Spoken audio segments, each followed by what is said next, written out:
everyone. As you all know, I'm Nilima, and currently I'm doing PhD in ISC Bangalore in Molecular Biophysics Unit MBU department.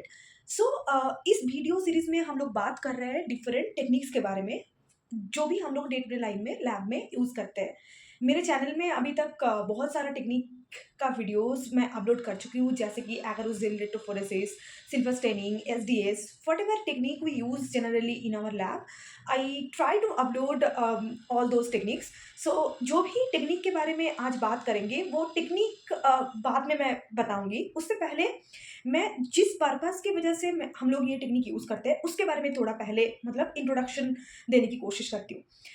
तो in any biological cell, in any kind of cell, whether it is a plant cell, whether it is a human cell or bacterial cell, insect cell, any kind of cell, we know all the all the morphological characteristics we can see if there are biochemical reaction going on inside that bacterial cell or any kind of cell।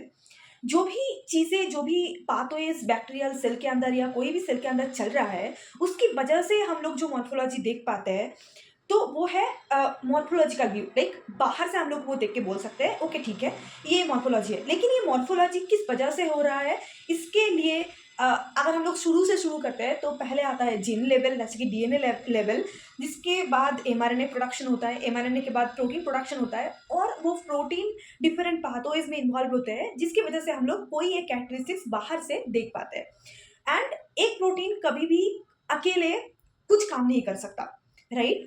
तो protein को दूसरे protein के साथ या DNA के साथ या RNA के साथ इंटरेक्ट करना पड़ता है to execute one particular function inside the cell. Now आज हम जिस टॉपिक के बारे में बात करना चाहते हैं वो इसी जो भी मैंने अभी बोला DNA, RNA, protein, different levels के बारे में। तो आज जो हम बात करने वाले हैं वो है प्रोटीन प्रोटीन इंटरेक्शन के बारे में।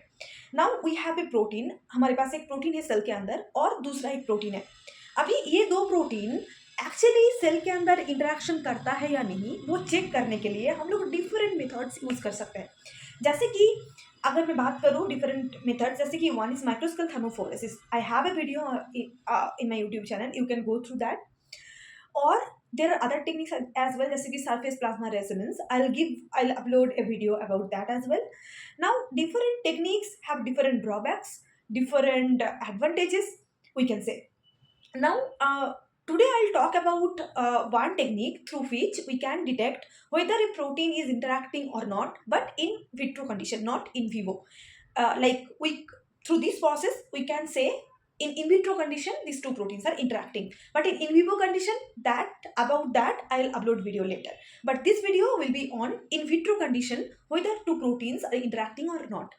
But whatever techniques I have just discussed, जैसे कि SPR, surface plasma resonance, or MST, microscale thermophoresis, those are very accurate in nature. Like they will give the KD value, like binding affinity, in which affinity the two proteins or three proteins are interacting, those you can say. But in today's video I'll talk about a basic technique. In like this technique has different kind of advantages or disadvantages you can say. But in a basic overview, how we can tell that the two proteins are interacting, we can say in this process, or in this, after this methodology, after this technique we can say. Now अब मुझे लगता है हम लोग हंसेंगे कि ये technique के बारे में वो भी कर सकता है, ये कभी सुना नहीं था। तो हम लोग सब लोग जानते हैं एसीसी के बारे में, जैसे कि size exclusion chromatography, right? Now what is size exclusion chromatography? I will upload a video on that later. Now how we use this technique और this chromatography method to detect the protein-protein interaction, that today we'll discuss. Now, ACC is, as I told, it's size exclusion chromatography. Now, based on size, your protein will be separated through this method. So in size exclusion chromatography, what we have a column, and there are different kind of columns available in the market, and the best company for these columns is Cytiva. We generally use columns from the Cytiva only. Now there are different kinds of column, जैसे कि AS200, Cefacryl AS200, Sufadex 200, Sufadex 60, something like those kind of columns are available in market.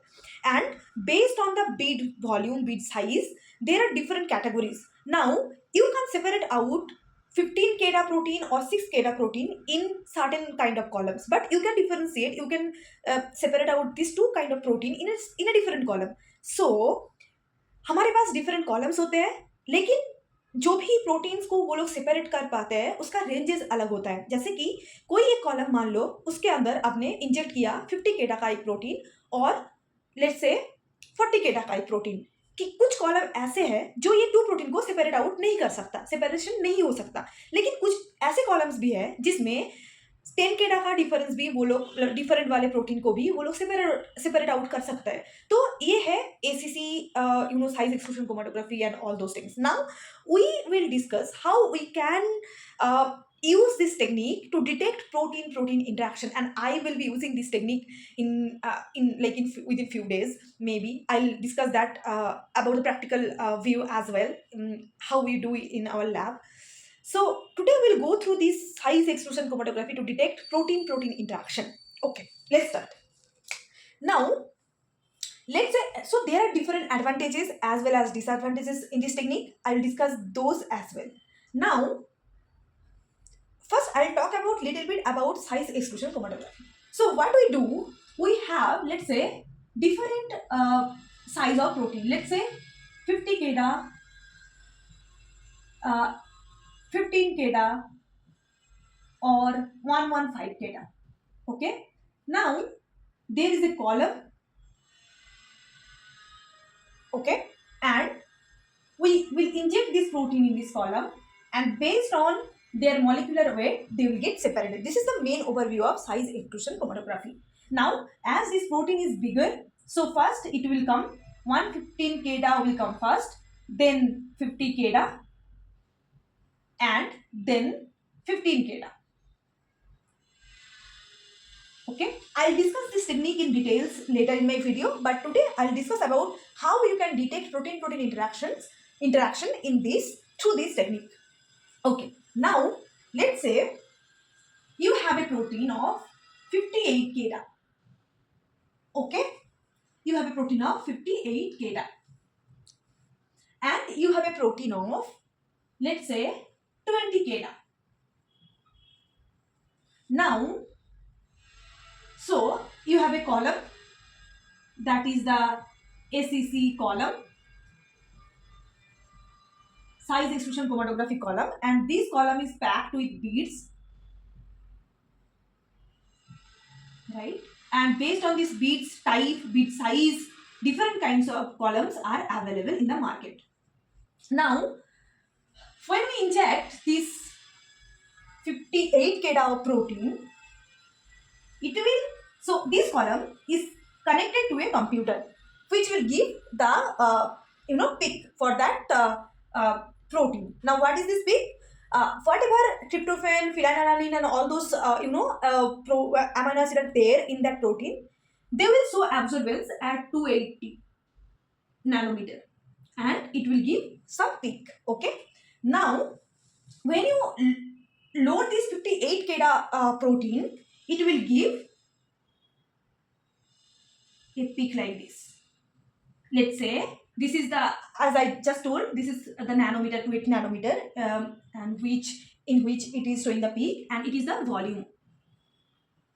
So this is 5 ml, this is 10 ml, like that, 20 ml, 25 ml, like this. Okay, now you inject your protein in this column, and you saw a peak at 10 ml of volume. In the 10 ml, 10 ml में ये protein ये protein column से elute हुआ है, और ये evolution जिस volume में होगा उस वॉल्यूम में आपको एक पीक दिखेगा. ठीक है, अभी 10 ml में आपको एक पीक दिखा जब आपने 58 kDa का एक प्रोटीन को इंजेक्ट किया. दूसरे टाइम में आपने क्या किया? दूसरे में आपने फिर से क्या किया? ये एब्जॉर्बेंस शो करेगा और ये वॉल्यूम. दूसरे में आपने क्या किया? आपने ये 20 kDa प्रोटीन को इंजेक्ट किया. अभी जस्ट मैंने बोला कि 10 ml में ये 58 का एक शार्प पीक दिखा था, तो हमारा प्रोटीन उसमें एग्जिस्ट करता है और कॉलम से बाहर आया, वो हम बोल सकते हैं. अभी क्या हुआ? जो 20 केडा का प्रोटीन है, वो छोटा प्रोटीन है, उसका मॉलिक्यूलर वेट लेस है, साइज भी छोटा है, तो वो बाद में कॉलम से बाहर आएगा, राइट। तो ये अगर 10 ml में हुआ था ये 58 केडा का प्रोटीन, तो ये कुछ लेट्स से 20 ml में हुआ एंड हमें ये पीक दिखा प्रॉपर, तो हमारा प्रोटीन कॉलम से बाहर आ गया, ये हम बोल सकते हैं। अभी क्या किया हमने, अभी ये टेक्निक को हमने यूटिलाइज किया to check protein protein interaction. कैसे? अभी हम लोग क्या करेंगे, अभी हम लोग ये 58 केडा का प्रोटीन लेंगे और ये 20 केडा का प्रोटीन लेंगे, ठीक है, दोनों एक साथ एक एपेंड्रॉफ वायल में हम दोनों प्रोटीन को मिलाएंगे और वो हम मोलर रेशियो के हिसाब से मिला सकते हो। जैसे कि लेट्स से आपने 10 माइक्रोमोलर का एक प्रोटीन दिया और 20 माइक्रोमोलर में एक प्रोटीन लिया, तो ये 1:2 रेशियो में हो गया। इस टाइप ऑफ आप कोई भी रेशियो ले सकते हो to check protein protein interaction, कोई भी रेशियो आप कहीं से भी स्टार्ट कर सकते हो, लेकिन आपको ये टेक्निक ऑप्टिमाइज करना पड़ेगा। नाउ क्या किया हमने, ये दो प्रोटीन को हमने लिया और हमने क्या किया, इसको लेट्स से 1 आवर और 2 आवर और ओवरनाइट ऐसे डिफरेंट कंडीशन में और डिफरेंट टेम्परेचर में 4 डिग्री सेल्सियस लेट्स से और रूम टेम्परेचर, हम लोग जनरली 4 डिग्री यूज करते हैं क्योंकि रूम टेम्परेचर में your protein will get degraded, okay. So in 4 degree Celsius हम लोग क्या करते हैं, ये दो प्रोटीन को एक ट्यूब के अंदर रखते हैं। तो क्या होगा, अगर ये प्रोटीन इंटरेक्ट कर रहा है तो ये 58 केडा और ये 20 केडा का प्रोटीन एक कॉम्प्लेक्स बना लेगा। लेट्स से ये 58 केडा का प्रोटीन था, ठीक है, और ये 20 केडा का प्रोटीन था। अभी अगर ये कॉम्प्लेक्स फॉर्म कर रहा है तो ये क्या करेगा, ये दोनों प्रोटीन एक साथ मिल जाएगा। ये 20 केडा का था, ये 58 केडा का था, राइट। ये दो प्रोटीन एक साथ मिल जाएगा और इसके बाद क्या होगा, एक कॉम्प्लेक्स फॉर्म करेगा जिसका मॉलिक्यूलर वेट क्या होगा, जिसका मॉलिक्यूलर वेट होगा 78 केडा, राइट। अगर ये इंटरेक्शन कर रहा है तो ही ये 78 केडा का प्रोटीन प्रोडक्शन होगा, ये 78 केडा का कॉम्प्लेक्स फॉर्म करेगा। अगर नहीं कर रहा है तो उस सॉल्यूशन में ओनली 58 केडा और 20 केडा का प्रोटीन रहेगा। जैसे कि मैं बोल रही थी, एक प्रोटीन का मोनोमर दूसरे प्रोटीन के मोनोमर के साथ इंटरेक्ट कर रहा है, दैट्स वेल फाइन, बट ऐसा भी तो हो सकता है एक प्रोटीन का मोनोमर दूसरे प्रोटीन का डाइमर के साथ इंटरेक्ट कर रहा है या एक प्रोटीन का ट्राइमर के साथ इंटरेक्ट कर रहा है। तो इसकी वजह से क्या होगा, उस सॉल्यूशन के अंदर कुछ प्रोटीन अलग अलग में भी दिखेगा। जैसे कि 78 केडा का कॉम्प्लेक्स फॉर्म करेगा, true, that is true, but कुछ 58 केडा का और कुछ 20 केडा का अलग अलग प्रोटीन भी रहेगा। ये होगा एक कंडीशन। दूसरा क्या होगा, उसने कुछ कॉम्प्लेक्स फॉर्म किया ही नहीं, बस दूसरा कंडीशन ये होगा कि 58 केडा का अलग है और 20 केडा का अलग है, राइट। ये भी हो सकता है। अभी पहले हम लोग दूसरे पॉइंट के बारे में बात करते हैं, जहां पे क्या है, जहां पे कोई कॉम्प्लेक्स फॉर्म नहीं किया आपने सॉल्यूशन में, 58 केडा का प्रोटीन अलग है, 20 केडा का प्रोटीन अलग है, ठीक है, इसने कोई कॉम्प्लेक्स फॉर्म नहीं किया। अभी क्रोमेटोग्राम में वो कैसे दिखेगा, this is the main question. अभी क्या होगा, दोनों प्रोटीन अलग अलग से इंटरेक्ट की, अलग अलग से इंजेक्ट नहीं किया हमने, एक साथ इंजेक्ट किया, तो हमारे पास है 58 केडा और 20 केडा, राइट। अभी अगर दोनों प्रोटीन को एक साथ इंजेक्ट करेंगे तो भी जो बड़ा प्रोटीन है वो पहले बाहर आएगा, राइट, वो आगे आ जाएगा, और जो छोटा वाला प्रोटीन है वो पीछे आएगा उसका, क्योंकि वो साइज छोटा है, वो बीट्स के अंदर जाएगा, ये पूरा नेट जो भी नेट बना हुआ है उस बीट से, उसके अंदर से आएगा। सो अभी जो 58 केडा का प्रोटीन है वो पहले बाहर आएगा, राइट, और उसने कुछ, मैंने बोला था 10 ml में एक पीक दिया था, तो 10 ml में एक पीक दिया, हो गया। अभी इसके पीछे क्या आ रहा है, 20 केडा का प्रोटीन भी आ रहा है ना, वो तो या कॉलम के अंदर स्टिक नहीं हो जाएगा या कॉलम के अंदर नहीं रह जाएगा, ये भी आएगा।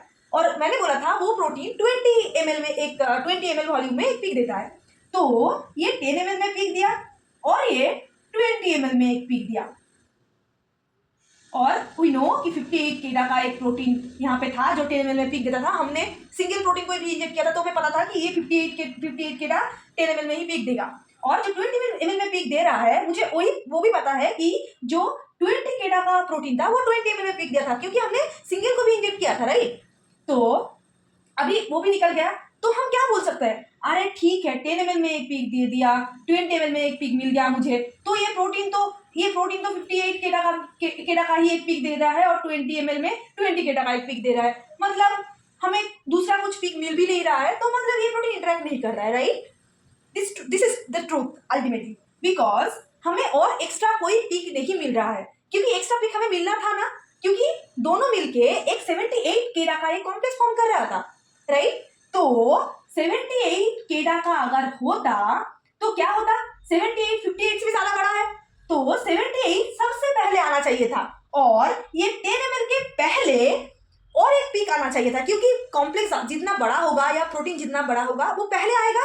लेकिन 58 केडा का एक पीक जो हमें पहले मिला, उसके पहले 78 का पीक आता अगर हमारे पास कॉम्प्लेक्स फॉर्म हुआ होता इन द ट्यूब जो हमने इंजेक्ट किया था, उसमें अगर हमें हमारा कॉम्प्लेक्स होता तो 58 के पहले भी और एक पीक आता जो 78 केडा का होता, और वो पहले निकलता, वो कुछ 5 ml या लेट से 8 ml में एक पीक देता। अभी ये मैंने बोला जब कॉम्प्लेक्स नहीं फॉर्म किया, 58 केडा में एक पीक आया, तो 20 केडा में एक पीक आया, और दो पीक अलग अलग आया, पूरा सेपरेट आउट, कोई इंटरेक्शन नहीं है, कोई इंटरेक्शन में नहीं बोलूंगी, इंटरेक्शन तो इंटरप्रिटेशन है ऑफ दिस ग्राफ, बट कोई ऐसा हमें बड़ा मॉलिक्यूलर वेट का चीजें नहीं मिला इन द ग्राफ। अभी सेकंड क्या है, सेकंड है यहाँ पे है एब्जॉर्बेंस और यहाँ पे है वॉल्यूम, राइट। अभी मान लेते हैं कि कॉम्प्लेक्स फॉर्म हुआ है और 78 केडा का एक प्रोटीन बाहर आया है, उसके टाइम पे क्या ग्राफ कैसे दिखता, तो पहले 78 केडा का आएगा, फिर 58 केडा का आएगा, फिर 20 केडा का आएगा, राइट। अभी कैसा ग्राफ दिखेगा, लेट्स से ये है 8 ml, ये 10 ml, ये 20 ml, कैसा दिखेगा, एक 8 ml में पीक दिखेगा, राइट, 8 ml में पीक दिखेगा। और मैंने बोला कि 78 के रखा कॉम्प्लेक्स फॉर्म हो रहा है, दैट्स ट्रू, बट ऐसा नहीं होगा कि 100% प्रोटीन ही कॉम्प्लेक्स फॉर्म कर गया, कुछ तो अलग अलग रहेगा ना सॉल्यूशन में। तो 58 केडा का एक छोटा पीक आएगा और 20 केडा का भी एक छोटा पीक आएगा, क्योंकि ये जो प्रोटीन का था इतना बड़ा बड़ा पीक वो सिंगल में था, राइट। अभी ये दोनों कॉम्प्लेक्स फॉर्म कर गया है, राइट। तो कॉम्प्लेक्स का अगर कॉम्प्लेक्स फॉर्म कर रहा है तो कॉम्प्लेक्स का quantity abundant in the solution ज्यादा होगा, राइट। तो ये पीक क्या होगा, एक पीक दिखेगा, उससे पहले 58 केडा का पहले एक पीक दिखेगा, और उसका पीक का हाइट या प्रोटीन का अबंडेंट, कॉम्प्लेक्स का अबंडेंट इन द सॉल्यूशन वो ज्यादा होगा, और उसके साथ साथ जो सिंगल प्रोटीन था 58 केडा का और 20 केडा का वो डिक्रीज कर जाएगा, राइट, क्योंकि ये सारे कॉम्प्लेक्स फॉर्मेशन में चले गए। तो ऐसे हम क्या कर सकते हैं, दो प्रोटीन हमारे पास था, दो प्रोटीन एक्चुअली कॉम्प्लेक्स फॉर्म कर रहा है क्या, इंटरेक्शन हो रहा है क्या, वो सारा चीजें हम लोग चेक कर सकते हैं थ्रू दिस टेक्निक।